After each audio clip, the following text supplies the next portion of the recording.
I have played Diablo 4 for 30-35 hours and now I'm ready to share my first impressions about the game. I was so excited to play with the Necromancer class, so I created a badass Necromancer and named after a demon, Mara. Even though I'm mostly invested in my Necromancer, I also created characters for each class to see the differences, but we will get to that. The game welcomes us with an amazing cinematic to give some context about the world, and then we get to choose a class and create our character. As you know, we have 5 classes in total: Barbarian, Necromancer, Sorcerer, Rogue and Druid. After selecting one of the classes, we edit our character. Don't expect a huge variety in customization though. For each class there are few faces to choose from and most of the customization options come from the hair and body markings. But whatever you select, you end up with a cool and scary hero, and I guess in a game like Diablo 4 that's all we need anyway. After we choose our class and create our character, we have to choose our world tier. World tier is actually the difficulty level, but Diablo 4 makes things a bit more interesting. With the increased difficulty, not only do we have more challenge, but also more reward from the monsters, and brings an original motivation to choose a more difficult world tier. You can also increase or decrease the world tier later in the game or in the main menu, so don't worry if it gets too hard or too easy. Once we choose a world tier, we find ourselves in a snowy area where we kill a few enemies and start to get used to the mechanics of our class. After earning some gold and killing enemies, the path we follow leads to a village, and we meet 2 villages and 1 crazy dude. One of the villages requests our help with clearing a dungeon, and of course we accept. This dungeon is not to challenge your skills but to teach you the game, but fortunately it doesn't make you feel like you're in a tutorial area. After we kill the boss in the dungeon, we go back to our dear villager and she says they're grateful but they don't have any gold to give us in return, so they share their food and drink with us. While we are enjoying our time, we suddenly feel dizzy and pass out. Then we realize the villagers are not that friendly. Before they try to sacrifice us, the crazy dude we met earlier saves us and we kill the villagers together. It turns out the crazy dude wasn't actually crazy, and Mother of Sanctuary, Lilith, came and showed the right path to the villagers, which is why they were sacrificing people. The reason I'm telling you this is, I think it's a great setup for players to understand how unsettling, sinister and uncanny Sanctuary, the world we're on, can be. This first sequence in the game increases the immersion while it teaches you the basics of the game, so I really like the idea behind it. After this village, we are free to go wherever we want. The map of Diablo 4 is huge and intriguing. I haven't finished the campaign because I normally feel like I need to loot and expire every corner, so I got excited and slightly overwhelmed while I was wandering around. Also, the map doesn't show you everywhere all at once. When you discover new places, the roads, towns, dungeons, etc. show up in the map, and it makes discovering Sanctuary more riveting. Of course, a big map does not mean good and varied content. We've seen many games with enormous maps that keep throwing the same boring content at us, but in Diablo, as far as I've experienced, the dungeons, strongholds and different events are enjoyable and satisfying. I really hope it will preserve its quality all across its vast map. Diablo 4 motivates you to level up and tempts you to unlock more skills to use. In the last couple of years, with the exception of Elden Ring, Diablo 4 is the only game that has pushed me to plan ahead and try to combine different skills. And those skills don't need to be the active skills you would use during the fight, but also the passive skills that would bring lots of improvement or could be the enhancements. Almost every skill has enhancements. They can increase the damage or lower the cost of using the skill or increase the duration of its effects on enemies and so on. After the enhancements, there are 2 more upgrades you can unlock, but you can only choose one of them. I think these things force the player to have a more tactical approach. Also, at least in the early stages, the game doesn't punish you just because you didn't check the best builds or skills to have on the internet. I hate when I feel like I should check some guides to have a better experience. In Diablo 4, you can invest in whatever you want inside the borders of your class. The game lets you be free and try different builds and find whatever suits you the best. Another good thing is there's a Transmog System, so you can still look badass while enjoying better quality armor or weapon. And I love how the game implements the Transmog System. To unlock an equipment's appearance in the Transmog menu, you have to salvage it first at a blacksmith, but you can also sell the piece and make money. Here's the decision you need to make. Do you want to look better or do you want to be rich? It's another thing to consider. It's a small touch, but I liked it. About the classes, I can say I enjoyed playing with all of them. I spent more time with Necromancer, but even playing for a couple hours with other classes shows how their unique features gave each class depth and made them more fun. Some games try to create different classes and pretend like it changes your gameplay, but most of the time they can't implement their vision very well. Here we have a successful game that managed to help the player feel the differences. As I said before, my first character was a Necromancer. As a Necromancer, of course our most important and unique skill is the power to resurrect the dead and build ourselves an undead army. Maybe army is a strong word for what we have, but still your soldiers will do the job. When you reach certain levels, you can unlock different types of assistance for yourself in the Book of Dead menu, aside from your skeletal warriors, such as skeletal mages and golems. You can specialize your summons according to your preferences. For example, you can make your skeletal mages use cold, shadow or bone magic, or your golem golem can be a blood, bone or iron golem. All types have unique advantages, however if you don't want to summon, you can sacrifice them instead and benefit from the bonuses you get from sacrificing your summons. Beside the undead helpers, Necromancer also has other really useful abilities such as curses, exploding corpses, and throwing bone spears at your enemies, so you're not obligated to summon anything. You can just invest in different styles of builds and still end up as a deadly badass Necromancer. Also, the game lets you refund your skill points with a small cost, so you can try different skills over and over again until you find the most fun build for yourself. Therefore, don't hesitate to try new things. After my beloved Necromancer, I went for the Rogue class. Rogue is normally my least favorite class in general, but in Diablo 4 I loved its flow and potential. You can use both a bow and blades and have some cool tricks up your sleeves. You can create a clone of yourself, or you can dash behind an enemy to deal even more damage. Sometimes it's a bit hard to keep your distance from the enemies, but with Rogue's mobility you can try to keep your distance and kill them before they can touch you. The traps you can set also help you to get away from the chaos and position yourself better to hunt down your foes. Literally for the first time in my life I'm excited to play more with the Rogue character. And one of the other classes is Druids. Druids are shapeshifters. You can transform into a werebear or a werewolf, and further skills you can unlock have both decent damage potential and can make you an invisible tank. Besides the transformations, you can also use the help of different creatures and nature itself. Druids have many ways to devastate their enemies. They are not very mobile and you should position your druid wisely during the combat, but earth and storm spells, shapeshifting and summoning companions all make druids a versatile class. There is also a unique mechanic called spirit boons. You choose one spirit among wolf, eagle, snake and deer to bond with it, and it grants you passive bonuses such as increasing your maximum spirit or attack speed. It is fun to play with the druid class, but to be honest, the other classes intrigued me more, so I guess I'll spend more time with my druid after I'm satisfied with my progress with the other classes. And then I created a barbarian and a sorcerer. I lack imagination, so I created a barbarian almost identical with Kratos, but I guess I'm not the only one who made the barbarian character look like him. I can easily say I had lots of fun with my poor man's Kratos. Maybe I wasn't the god of war, but I was happy. For a brief explanation about the barbarian class, you can use 4 weapons and of course your close range class. You can easily devastate your enemies with your shout skills, heavy attacks and of course the legendary whirlwind attack. Every class needs a resource to use their skills, and some of them can be generated during battles such as the druid spirits or necromancer's essence. And in barbarian class it's called fury. Every time you hit an enemy, our character's fury meter gets filled. Almost every skill will require you to have fury, but it's not that hard to gain. As I said, every time you hit an enemy, a small but good portion of the meta fills itself, and later on even using the skills sometimes gets you fury thanks to some enhancements and passive skills. Additionally, the barbarian class has a system called arsenal system. I won't get into too much detail, but simply put, your weapons gain experience every time you use them, and when they level up you are granted extra bonuses. Of course it doesn't add huge depth to the class, but still it's a nice system that can help you through your gameplay. In overall, I enjoyed my time with my fake Kratos, especially it is so satisfying to dive into the hordes of enemies and clear them with the whirlwind skill. If you started to play with another class, I highly recommend trying barbarian at some point. And of course the last class I'll mention is sorcerer. As a sorcerer, use elemental magic. The spells are designed around lightning, fire and cold. Sorcerers are definitely the master of crowd control, and also it's almost effortless for them to kill hordes of enemies thanks to their amazing area of effect skills. If you can stay away from the close combat as much as you can and manage your mana carefully, then everything becomes easier. In order to escape from the close combat, you can evade and use the teleport skill, so you don't have to worry much about keeping your distance from the enemies, and you can enjoy the visually satisfying spells with great damage. I really enjoyed all 5 classes. Some of them were less intriguing for me, but it doesn't change the fact that they're all well designed and offer unique gameplay experiences. If you're not sure which class you want to focus on, you can create all 5 of them and play for maybe a couple of hours to see which will fit your playstyle more. Playing the same prologue over and over again might be a bit boring, but in the end, if you can find the best class for yourself, the long and exciting journey you'll have in Diablo 4's world will be more fun and tempting for you. After talking about the classes, there's another thing that deserves to be mentioned, and that's the gamepad controls. I tried both keyboard, mouse and gamepad, and I must say, the gamepad smoothness surprised me. I wasn't expecting the controls to be that easy and comfortable, but it looks like Blizzard handled it well. There is one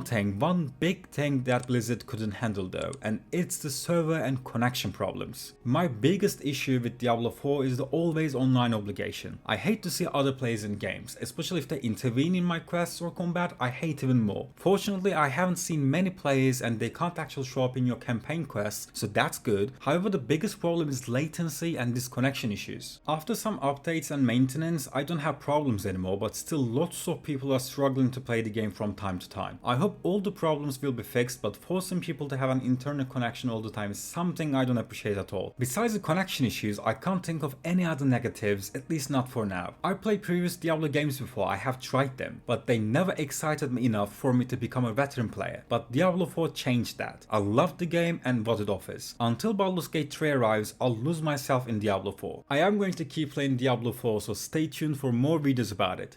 Take care and see you next time.